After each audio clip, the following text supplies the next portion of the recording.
Welcome to the Hard-Won Wisdom Podcast with best-selling author Fawn Germer and corporate innovator Michelle Brigman. Come here weekly for career and life-changing conversations with some of today's most influential thought leaders, senior executives, and trailblazers who will share their mentoring wisdom. This podcast is brought to you by the Women's Leadership Network. Hi, I'm Fawn Germer.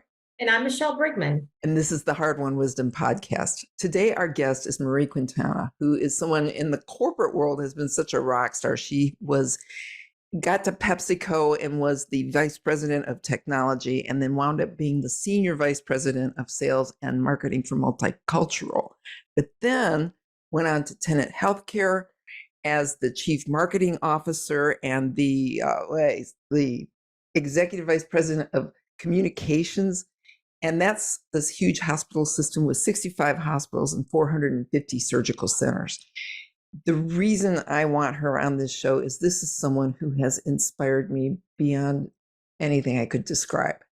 We met years ago when I interviewed her for a book, and there was just this warmth coming out of the phone. And then we finally got to meet in person, and she was rushing because she had to get somewhere. And she just turned to me and she looked at me. She goes, "Feels like we're supposed to know each other." And it has felt that way. We have a relationship. We don't see each other a lot, but every time we do, she says something that changes me. So I'm hoping this hour changes you all as well, because she has learned some things the hard way. And this is one wise woman. So Marie, welcome. Thank you so much, Fawn. Oh, I was so looking forward to doing this. You know that you're right. When we first met, and I go back to that first book, and you know how you sort of opened up this world for me where I can talk about where I come from and, you know, all of this really hard adversity journey that I have been through. So I'd love to share, and that's what I'm here for. I think you get to a point in your life where you really are about giving back, and hopefully something that I've done along the way spurs some inspiration in other people. Well, it does. And the story I know you'll start with is real. It's a tough one. It can bring me to tears, but it's just the courage behind it is so powerful. So Marie, tell us the beginning of the beginning. I love that. So let me take you back to where I was born. I was born in a very small town that I never really even knew where it was in Cuba. It was called Pedro Betancourt in la provincia de Matanzas. And if you get a map, I promise you can't find it. And I was born there. My grandparents had a farm. My grandfather actually was the third largest rice farmer in Cuba. And, you know, he and his wife learned how to do irrigation. And my mother and her two brothers lived in this wonderful town. My grandfather, actually, when he was, as his business continued to grow, what he would do is help his brothers and sisters with their business. So he started a barbershop for his brother, and he started a ladies' clothes store for his sister. So all along the way, my mom meets my dad from Havana. My dad was one of 13 brothers and sisters, and he was the youngest, but he was the only one that went to college, and went and studied how to be a sugar chemist. But his brothers owned the Quintana bar and cafe in Havana. And there were several of them. And I've heard over the years that many stars from the US used to come into Havana and have their little cafecito and dance salsa at the Quintana bar. And so my mom and dad met. I was the oldest, and I was the first grandchild in Cuba. And as time went on, our country was taken over by Castro, and communism came to the country. And, you know, I was a very small child, but I can remember, and through the eyes of my mom, I can actually relive more of it, is how things started to change. And they started to change drastically. Anyone who owned land could no longer own land. My grandfather's properties were taken away from him. He actually gave my mom and dad a house on the beach, a beautiful beach in Cuba called Varadero. And that was my mom's wedding gift. And that was taken away. And, my father saw that things were changing and he had to do something. Luckily, my dad would come to the United States for 2 to 3 months a year to work in the sugarcane industry. And right after the Bay of Pigs, where my father actually was working in a sugar refinery right under where the fighting took place, and lost many of his employees in the war. He immediately started to figure things out. He came to the United States on a business venture where he was working at a sugar refinery. And I was going, as a child, I was going through a lot of trauma. My mom said that I was, beginning to become very scared at night. We heard some bombs going off. The military was marching. And so she knew that my brother and I had to leave. And so my father got us visas, my mom, my brother, and I. And we went to the Havana airport one day. And what we did not know was that this was going to be the last flight, the last commercial flight from the United States to Havana was the actual flight we were on. So it happened to have been a Delta airline flight from Havana to New Orleans. And we got to the airport. Obviously, we had to say goodbye to our grandparents, who didn't know. We at that time, we didn't know whether we were going to come back, what was going to happen. But we boarded a flight with the Delta airline employees. The employees closed down their offices. Wow. And actually also we had suitcases that were taken away from us. We could only take our clothes. And then between my brother, my mother, and I, we could only take 40 pounds of clothes with us. And we left. We left on that flight. We were the only non-Delta people on there. And my mom, tells stories, because I don't remember it very much. My mom tells stories of how, people were crying, and it was just so traumatic. We arrived in New Orleans. Okay. And at this point, how old are you? I was 4. I was actually right before I got to 5. Yeah. And we arrived in New Orleans, and happened to have been Thanksgiving Day. Believe it or not. I mean, we didn't know what Thanksgiving was, but it was like we arrived in New Orleans on Thanksgiving Day. And from there, my father was looking for housing. The Catholic Church, Catholic Charities was able to give us a refugee project. So we lived with other refugees in a refugee project in New Orleans. And, I was the oldest. It was a stressful time. I mean, I look back and I think I know I went through, whatever trauma children go through, but my parents were in this grieving state. So, I knew that I had to quickly grow up and learn the culture and learn how to navigate this new culture, because they were living in two worlds. They were hoping to go back. And for the next 25 years, they had their bags packed. They literally had their bags packed, ready to go back, because they never thought that they would never be able to go back home. We settled in a small little town called Reserve, Louisiana. It's between Baton Rouge and New Orleans. And at the time when we went there, we were the only Hispanic family. So, it's very difficult. My dad worked in that sugar refinery, and I started school there. I did not know a word of English. I can remember just being horrified. I just wanted to go home and hide under the bed with my mom. And, I struggled that first year, just understanding what the teacher was saying and not having any other Hispanic families there. My parents couldn't help me. They didn't understand the language. And like I said, it wasn't a time when they really knew what was going on.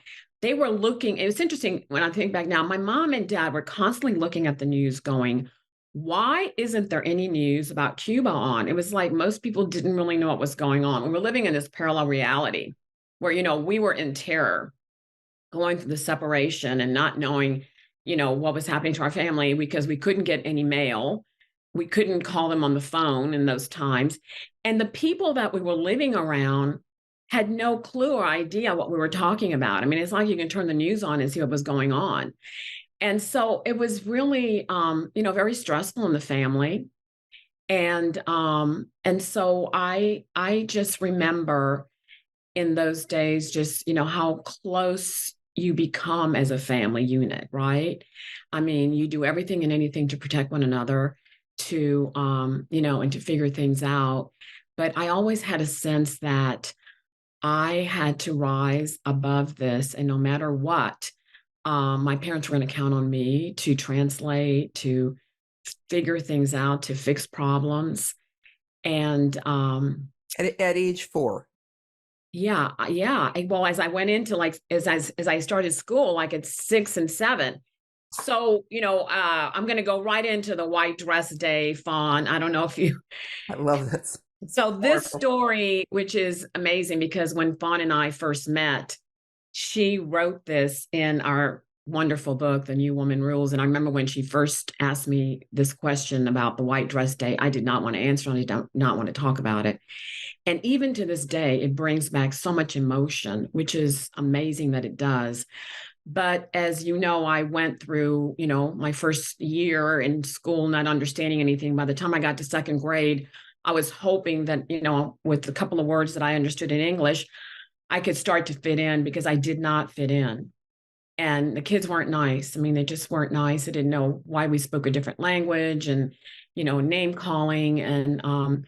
And so there was a day when the teacher said we were going to have picture day. And I got super excited, and I understood that we were to wear all white. So I got so excited, I ran home and I told Mom, this is super important that I wear all white to school, because those were the instructions, and I wanted to fit in more than anything. And so she said, well, how are we going to do this? Well, you don't have a white dress, and we barely have any money for anything. But, I was adamant he was going to find me a white outfit of some sort. So Mom went, and literally my mom taught herself to sew, and she went and sewed a white blouse and a white skirt for me. And I somehow, I don't know, I think my dad had some shoes, my regular shoes, they painted them white with that white shoe polish and white socks. And I was so excited. I was so picture ready, and I was ready for a picture day. And my dad took me to school.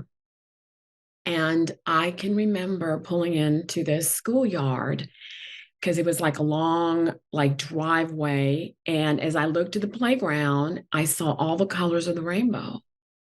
And the kids were wearing all these bright colors. And I was like, what is going on? And I realized, and it actually makes me emotional to even talk about it all these years later. I remember going I don't want to be here. Why am I in this school? Why am I going to school today? And I knew it was going to be a really hard day for me. And look at me, I'm still emotional about it. But I remember my dad pulling up in front of the school, and here I am dressed white, from head to toe. And I said, Daddy, please take me home. I don't want to go today. And, he just looked at me, and he said, you know what? We've been through some hard times, and you're going to go through some even harder times in your life. And you will get through this day, just like you're going to get through all your days to come. And with the courage that he gave me, I opened the car door. And, it's still, like I said, isn't it amazing that all these years, this really stirs up that emotion in you? And I opened the car door and walked into school. And that was a horrible day. I can tell you, my white dress day was not fun. By the end of it, though, I will tell you, I was so strong. I had gotten through it. I had learned that no matter what the fire is in front of you, the only way to go into it is to go head first. And you will get to the other side. And it really has been, and I think, Fawn, I owe it to you, because you were the first that really got me kind of connecting the dots and talking about it. But I always kind of go back to that moment as sort of a defining moment for me, because over my life, there have been so many hard times when, you can only go through the fire and get to the other side. So it really, and my dad, had always been that mentor, that coach, that inspiration to say, it is hard. Like my parents never said, oh no, let's make it easy. It is hard.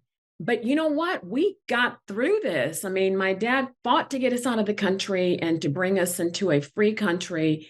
And I owe it all to my parents. And so no matter what adversity I go through, I always go back and I said, this is easy.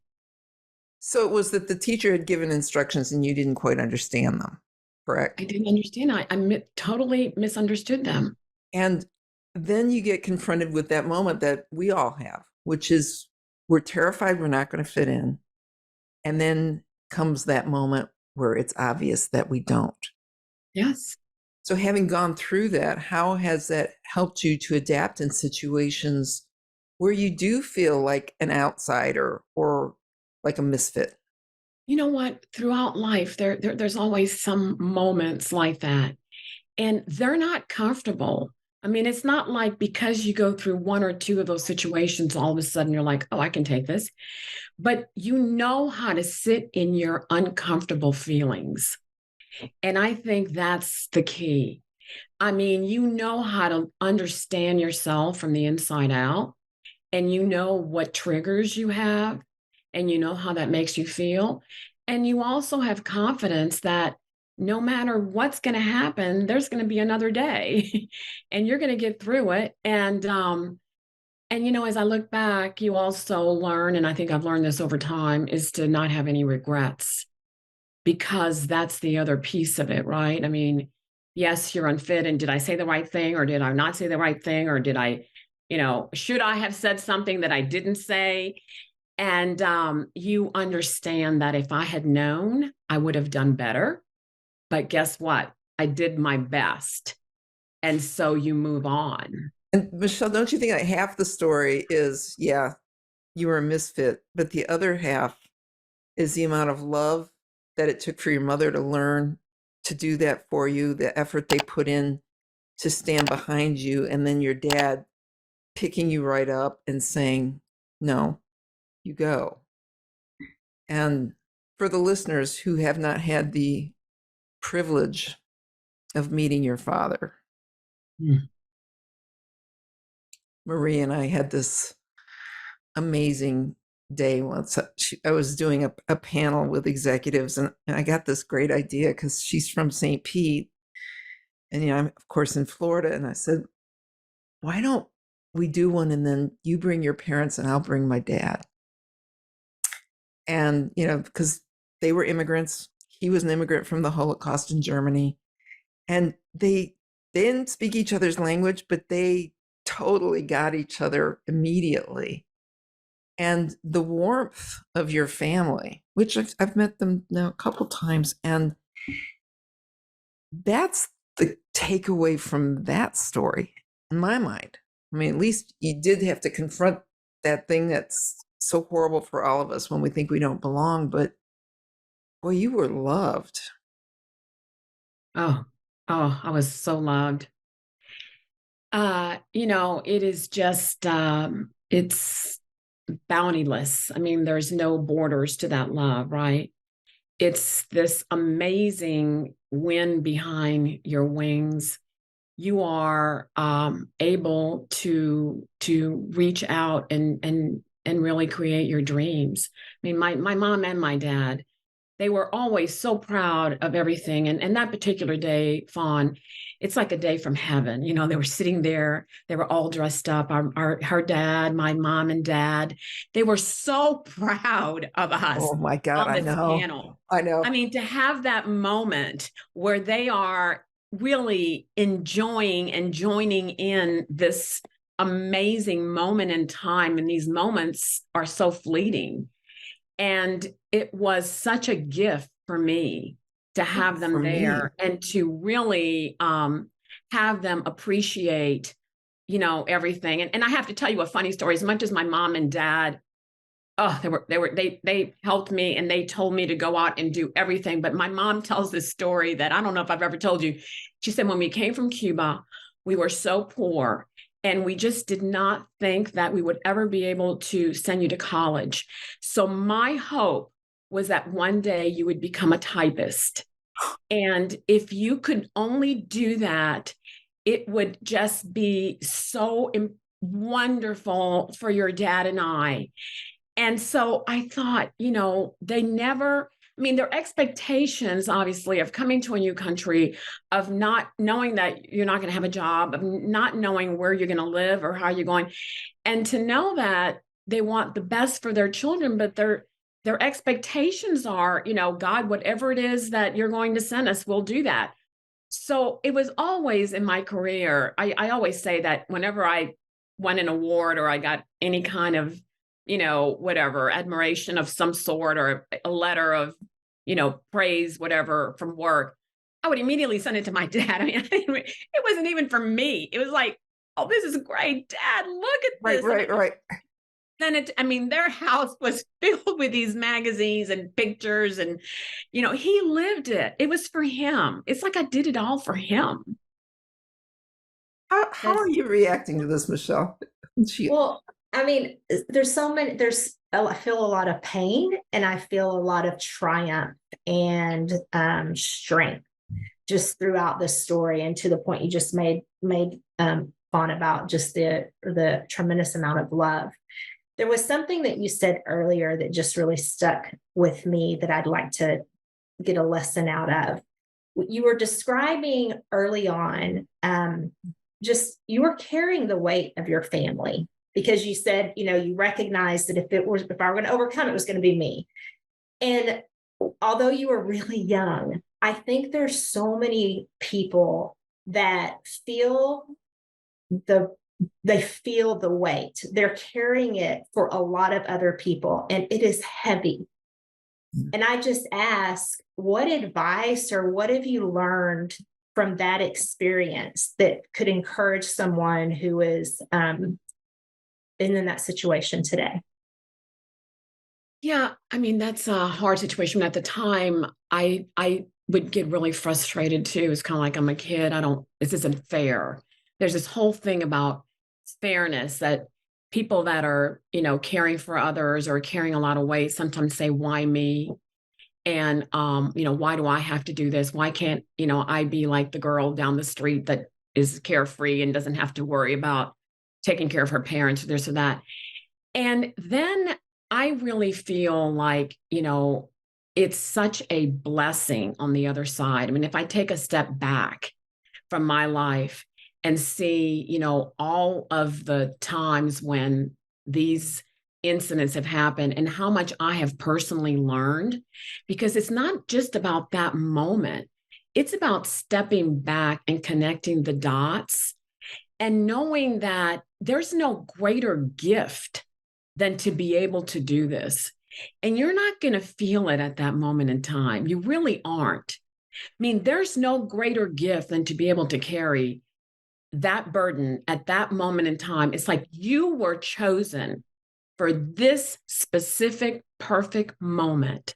No one else was. And even though it's truly unfair, like you don't know what tomorrow or the day after will bring, and you're going to come back and say, you know what? There was a special gift that I got out of the situation that I would not have gotten out of the situation if I had not done that. And I always go back to that, because my life, as I've had the adversity, I also have had the other side of it, which is this amazing grace that has followed me all through my life. I think that's something that's interesting about you, because you've got that sense of grace. You've also got such an effervescent soul. And yet you worked in a soulless environment before. You've worked with horrendous office politics, and you've been such a successful corporate executive. So I'm wondering, how does a person with that much character maneuver that kind of a situation, and what did you learn in that process? Yeah, and and again, I'll say I'm still learning, right? We're going to be learning this for a long time. So it's so much about this emotional intelligence, emotional energy to really understand. I always say it's like reading the tea leaves. Like nothing is really written down, like the rules. And Fawn, more than anything, you can throw that rule book out the door because every day brings a new situation. And you have to rely on the foundation of who you are and your values and what's really important. When do you say something and when is it just not worth saying anything? And how you take on roles sometimes in the organization where you feel like it's the right role and maybe the wrong boss, and you try to work with him or her, and you realize that the frustration or stress is just too much, and then you decide, what, this isn't for me any longer. I'm going to go take it somewhere else. But I'll tell you something that I look back to. Some of the hardest bosses that I totally did not get along with are the ones that I learned a lot from. Yeah, right. And you kind of say, whoa, did I have to go through that? Here's another fire, right? Did I have to go through the fire to come out the other way? But you do have to. I mean, life is not all about a bed of roses where you're feeling great and good every day and jumping out of bed and saying, I'm going to go tackle this job and it's going to be a great day. It's not. And so you kind of learn the valleys and the mountaintops. You kind of go to the mountaintops very short periods of time. You live in the valley. And the valley is about you. Wait, say that again. You're at the mountaintop a short period of time and you're very short. In the Do valley? Not stay on the mountaintop. They're not meant for you to be up there, like, talking about how great you are. You want to come down and you want to live in the valley and you want to be able to really understand how to deal with adversity and how to really, and in that process, you become a better you. You don't become a better you by going to the mountaintop and giving yourself a pat on the back and feeling good about yourself all the time, even though that's where, we all aspire to be, right? It's a lot better and a lot more fun, but it's not where you're going to grow. It's not going to be the better you. And I look back, I mean, yes, it was hard. It was hard on me. And I wasn't always politically correct. And I had angels too. I mean, I had an amazing group of friends, and you're one of them, and many others that I could call on. I had mentors that would pull me back and talk to me and, along the way. But, we're all going to have situations where you work for someone you don't get along with. I mean, an example is my daughter, even recently, she was working for a company and she was so excited and she was doing great. And all of a sudden, her boss leaves for another company. And within like 3 months, she quits and starts with another company. And she goes, Mom, I just could not work for this other person. That first line, your boss, whoever that is, and this is all for leaders today, how important it is to lead people, to manage people. I mean, you're with these people longer than you're with your own family most of the time. There's no reason to make their lives miserable and not be transparent and not be a leader that really wants to understand not just who they are at work, but who they are at home, and to really be able to do that. And, so I learned a lot. I learned from what I don't want to be and how I don't want to treat people. And then, I later in life, I mean, as I left this role that I had with Tenet, I used a lot of that with my employees. I mean, I think I was a better boss. I was so much more present, and I was a good listener. Not that I wasn't a good listener before, but I think there were times when I thought I knew everything. Not that everybody, But it seemed like when you were at Tenet, you really hit your stride in a big crisis. Michelle, she got there right before COVID. I did. I started in 2018. 65 hospitals through all of that nightmare. So what did you learn about yourself? Oh, that was like amazing. I mean, first of all, an amazing group of leaders that really took the helm of, the healthcare of our country for that period of time. I had the privilege of working with the hospital CEOs. So each hospital across our network was in charge of, keeping the community safe, being able to speak to them. I mean, it got to the point where we had hospitals in Detroit, I mean, in Florida, California, Arizona, Texas. People weren't going to the hospital for things that they needed to take care of, whether, I mean, high blood pressure, diabetes, whatever, because they were afraid. They were afraid to get COVID. So you're in a situation where you literally are the hospital, the place where you need to be able to be transparent, to give them information, and then the community comes back. And it made hospitals sort of like the center of the community, because they really were the truth that's going to come out of the doctors and nurses. And it really, we went to work every day. I personally never worked remote, because if our doctors or nurses were working, we were working also. We managed a command center, daily. And we were right in the front lines of that. And the doctors and nurses, obviously supporting them and doing everything we could for them. But our concern was always, our emergency rooms were down. Like, people weren't going into the emergency room. So where were they getting treated? And so forget just COVID, just regular illnesses.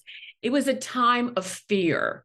It was a time of fear for all of us. And, in those times, I think what's so important, and I think it's a real lesson, is like how we speak to one another. I mean, really coming out, like I said, the doctors and nurses and the heads of hospitals being the voice of calmness, the voice of truth, the voice that we're here to help. And that above all, because COVID was physical, but it was also mental. I mean, what it did to everyone, where you go, how do you get it? Will the vaccines work? In those days, we didn't know. So it was an amazing experience. I work with amazing leaders, and I think together, Tenet, just like, the other hospital networks in the country, just really stepped up. And I just have so much respect for, all of the hospital employees, and having to leave their families and having to go in to help others. I mean, it was it was a hard time.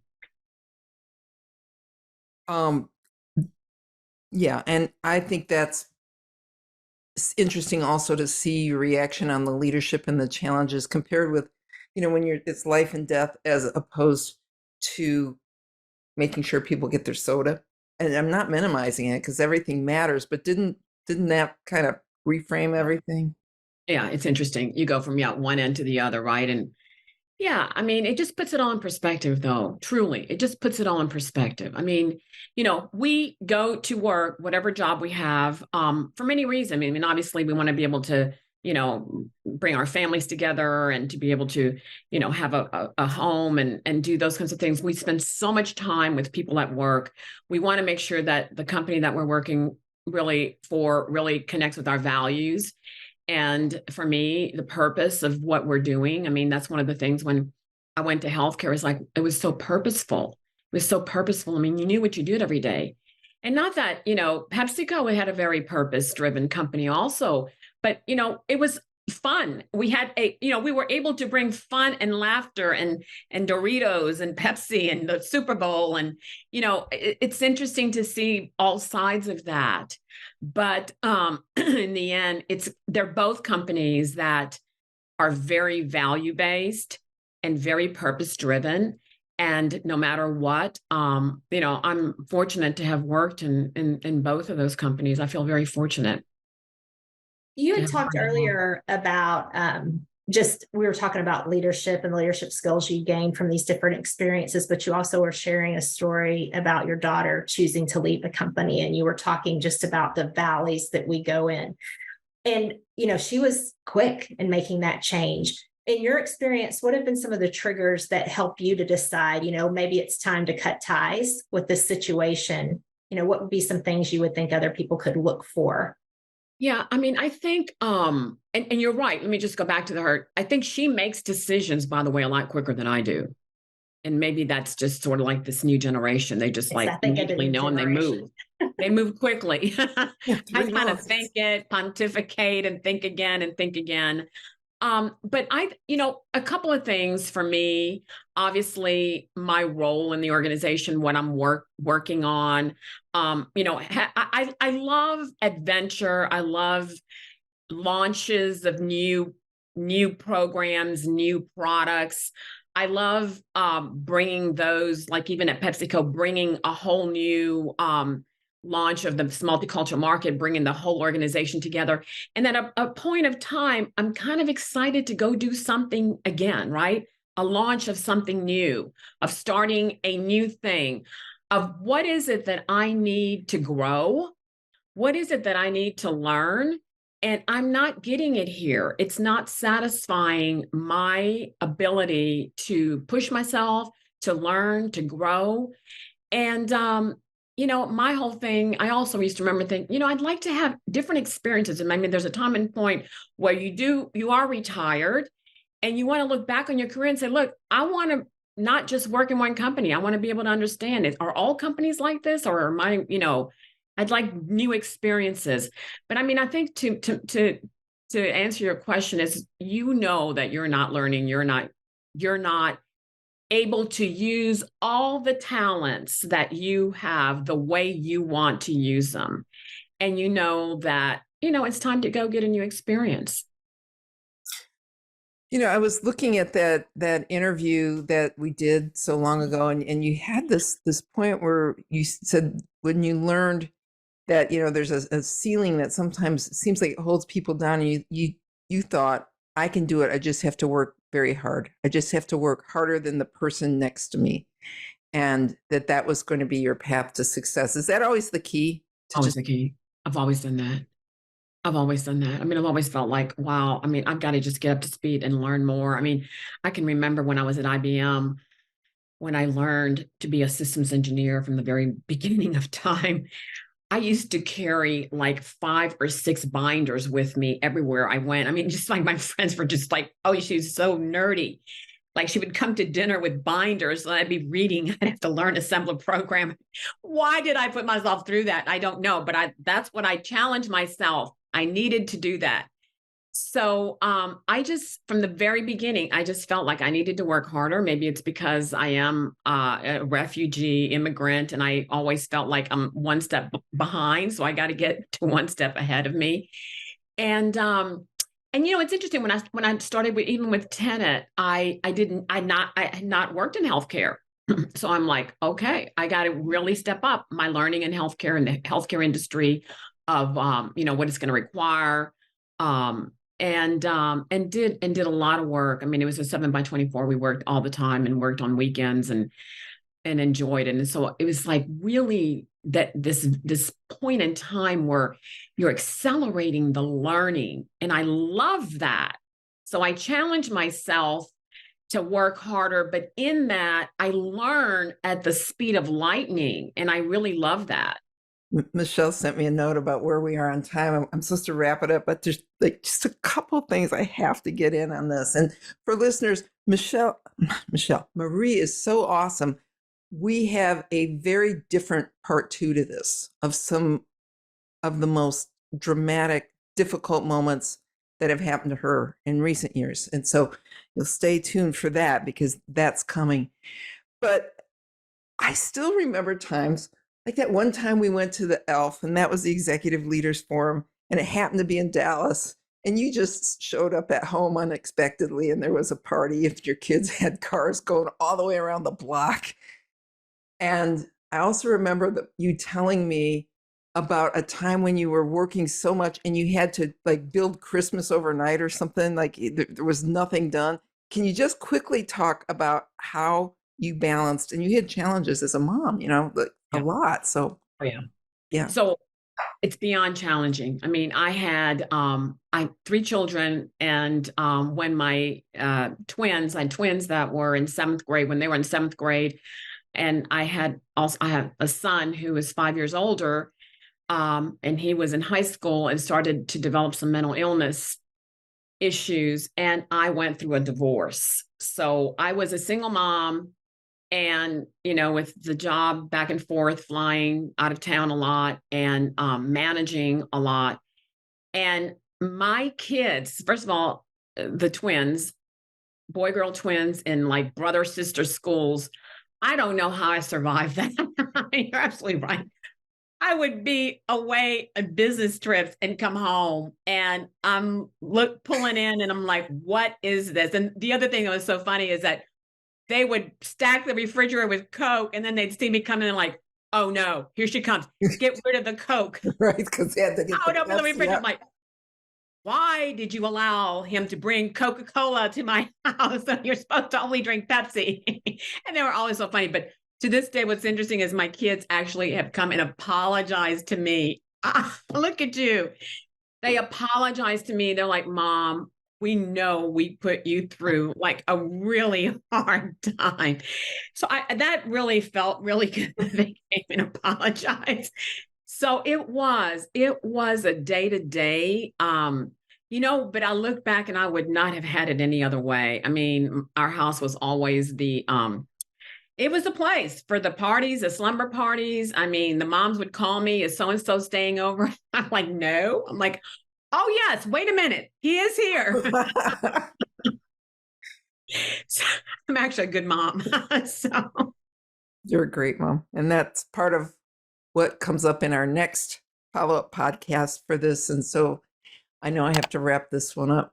Michelle, I'm going to let you wrap it up because we didn't get to hear that much from you, but wasn't she amazing? Didn't I? Absolutely. So many great nuggets. In fact, I feel like you just need to have a book of quotes because based on what I was looking at, just some of the notes I took, I'm like, oh, that's good. That's good. So I'm going to share a couple of these takeaways that I wrote down as you were speaking. So I loved you were talking about don't carry your regrets, honor that you're learning from each experience. And I wrote gratitude leads to grace. There's wisdom and purpose in the fire. So go through it, have the courage to go through it. And I like the time on the mountain. The time on the mountaintop is short and real growth happens in the valley. And then I liked know what matters most to you. And when it isn't there, allow that to nudge you to make a change. You're right. She could have her own Etsy t-shirt store. Yes, there's a few others I had too, but yes, it was beautiful. Thank you.